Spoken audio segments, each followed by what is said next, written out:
Hello, folks. This is Sukant and Ravi here. We are discussing academia industry collaboration in our podcast. We want to discuss how can companies, because we have discussed before how startup companies make a difference, and that's the need of the hour. But how do startup companies get an incubation center? Ravi. See, Sukan, it's not only startup companies. Yeah. There are often individuals with stars in their eyes, with brilliant ideas, and that idea is the most important thing, be it a startup company or the individual. For example, a PhD student may have stars in his eyes, a discovery which he made during his research work, Yeah. and he may be very keen to see it being translated. Yeah. And often that would never see the light of the day Yeah. without aptly named incubator. Yeah. There's a analogy which comes to the mind Mhm. of a baby in the stomach, Yeah. which comes out just from the name incubation beta. It's incubated in the mother's stomach, and the baby in the mother's stomach gets so many things. It gets Yeah. nutrients, Yeah. vitamin M, money Yeah. for the startup is very important. Yeah. So in that same taking the same analogy forward, a startup or an individual needs vitamin M to even think of putting an idea into the translational space. Yeah. So incubator does many things, and even if you just have money in your hand Yeah. and a very good idea, Yeah. I would say you are almost certainly doomed to fail. Yeah. You need to be shepherded Yeah. across regulatory policies. Yeah. You would need a proper access to good market research. Yeah. You would need good access to a patent space. Yeah. You would need a good business team supporting you, Yeah. and so on. Yeah, so you mentioned a very important point because see, like having spent a decade in US, I was aware of regulatory space in US, and after coming to India, I realized it's very different. So what might work in US would not necessarily work in India if you Absolutely. don't have the right guidance. Absolutely. So you need the guidance. So I think the vitamin G of guidance is also equally Absolutely. important as Well said, vitamin well M. said, well said, Sukant. Vitamin G. So, an incubator provides both M and G. Yeah, And also, the M is also mentorship, yeah. which is an offshoot Yeah. of guidance. Yeah. It goes No, beyond I think, but guidance. it's better. I think acronym. We can put it stick to M and M M, standing for M both of them. star, M star, or M Yeah. square, and so on. And so, what the government has done Yeah. through various agencies like the Department of Science and Technology, the DBT, and an offshoot called BIRAC, and also the various state governments across the country have put into place policies to encourage innovation and translation into startup companies. You also know that more than 90% of startups Yeah. never see the light of either they don't become mature, Yeah. they don't exit the incubator as a Successful independent company. successful company, Yeah. and that's natural course of things. Yeah. So this risk which is involved Yeah. makes a new potential entrepreneur take several steps back. Right? Absolutely. He's hesitant, or he or she is hesitant to Yeah. give wings to their ideas, Yeah. and many innovations and things wouldn't have taken place. For example, in the healthcare sphere, Yeah. two recent startups come to the mind, especially in a difficult area like, say, antimicrobial resistance. Yeah. I can think of Vitas Pharma, Yeah. right? I think it has just recently graduated from the incubator hosted at the University of Hyderabad, Yeah. Yeah. Yeah. and I think that's an example of women power. It's Yeah. led by a lady. Scientists, amazing scientists. Yeah. Yeah, and I think that's fantastic. Then there's this company called startup company called Bugworks, Yeah. hosted in C Camp, Yeah. Bangalore, right? And recently they've got this CARBEX funding from the US. Yeah. So this is the mix and marriage. Yeah. You are then completely aware of the regulatory and other policies of our country, and then you can take on and expand into other nations with a better understanding. And this mentorship comes from a incubation center. So one of the good uh, things about a good incubation center is that it has to be attached to good quality institutes where mentorship is available, Yeah. and that makes a big difference. Yeah. Uh, You may get money, Yeah. like I said, but if you don't have access to the right knowledge, Yeah. it's all waste. And an institute like, let's say, CDRI, Yeah. right? It's a leader in the country. Yeah. It's the only one with a complete range of expertise from For drug target discovery. discovery and here. An innovation center has been started recently here called Amrit. Yeah. And this is a wonderful opportunity. Yeah. I'm giving this as another example of good incubator. Yeah. And where it can make a difference is not only in traditional drug discovery or modern allopathy and so on and so forth. It also takes other systems of medicine into place and gives it the modern twist, which can make it make an idea acceptable to anywhere around the world. Absolutely. And, Make it international.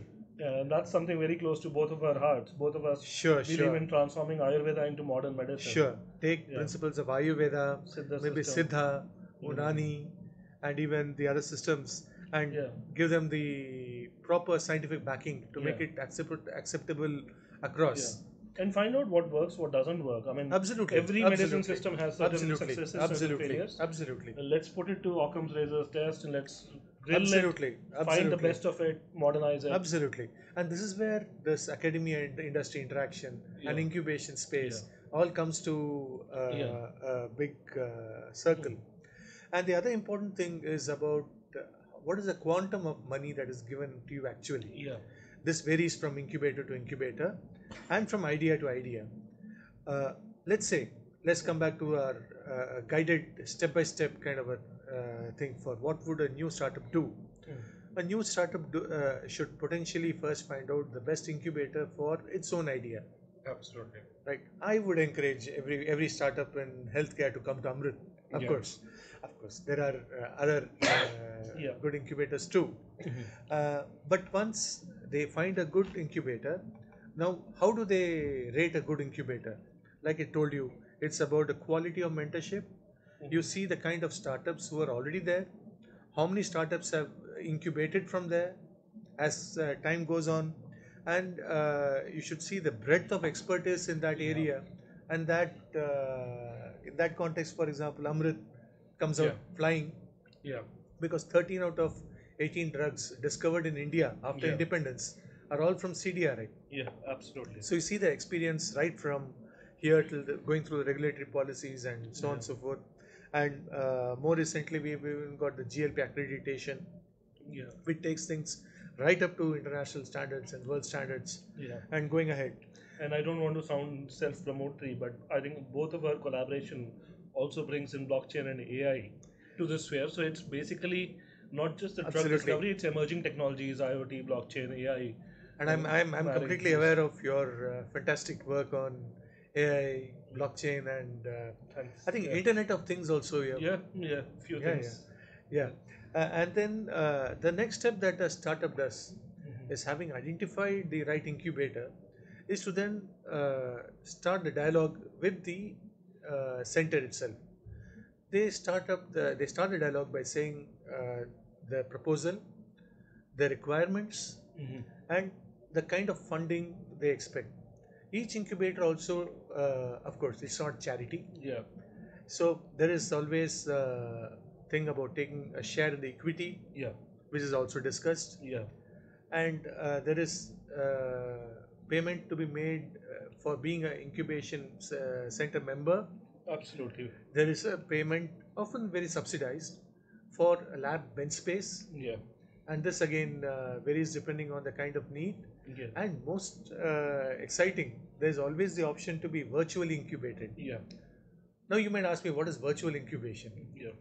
Often a startup does not need physical space. It needs a mentorship. It needs this guidance. It needs money and mentorship. Mentorship in all spheres. Like for example, in business development, it may be in the patent sphere. It may need the expertise space in the patent and the market survey and so on. So these become extremely important for a startup. Then, having once been accepted into an incubation center, then the race begins. It's a race against time, because every incubator center has what is called an exit policy. It's a good policy. Yeah, A child absolutely. cannot remain in the womb forever. Yeah, It'll kill absolutely. the mother and the child. Yeah, It has to exit out, and it has to exit out healthy, yeah. hale. That's a wish and a prayer, right? So at the current time, uh, depending on the kind of idea, Hmm. a startup can exit anywhere between 1 year Hmm. and 3 years. Yeah, And in extraordinary circumstances, if things are going on and it's very niche area where yeah, completely new, radical new idea is being yeah, tested out, it might extend into the fourth year yeah, generally. And then after that, a company is more or less on its own, yeah. and the umbilical cord is It's cut. cut. Yeah. But there is always a bond. So you see like a lot of interesting companies which have come out of Stanford in US. Hmm. They have even given a lot of grants back to Stanford. It's like a child supporting a parent later on. Absolutely, absolutely. So this ecosystem works both ways. Yeah. And when a child, like you mentioned, gives Yeah. back to the parent, Yeah. it's again not a charity. It Yeah. sees value in that. Yeah, yeah, it sees value in generating next. I'll even give you example of non-startup thing. There is Michael J. Dell who was sort of, I mean, Huh. who graduated way before I joined UT Okay, Austin, okay, but he didn't even finish his degree, but he gained a lot from the undergraduate experience at okay. University of Texas at Austin. Huh. That he set up innovation centers there. He set up hospital. He's doing a lot of charity, but it's not just charity. He explains he's not doing charity. He says that UT Austin is a center for excellence. Okay, By nurturing these people, he's getting talent into his company. okay. So he says it's symbiotic association. He wants to give back to his alma mater, Hmm. but it's also symbiotic. He says it's not charity, it's I think collaboration. I think it's very similar to what CDRA has done earlier Yeah, with generating highly qualified and good manpower for the pharmaceutical industry of India, yeah, who now they are trying to find ways to give back to the alma mater here. yeah, So in I think most institutes have that yeah, a yeah, strong network which has to get back, and, yeah, and same way the incubation center also builds up this ecosystem, and the absolutely. cyclical thing helps, and this stimulates the economy, Yeah, and that brings us to the other question: is the government doing a dole? yeah, No, yeah, it's very clever yeah, by stimulating the entrepreneurship ecosystem. Actually, it's generating jobs, yeah, it's stimulating economy, yeah, and country with which can translate highly advanced technological ideas into industry is absolutely. gains Yeah, precedence in the order of nations, absolutely. I right? mean, in that context, one should discuss how US has transformational culture both in technology and why it's world leader in technology. Absolutely. And in that context, how China is having so many incubation centers. Centers. I Now, think that's also a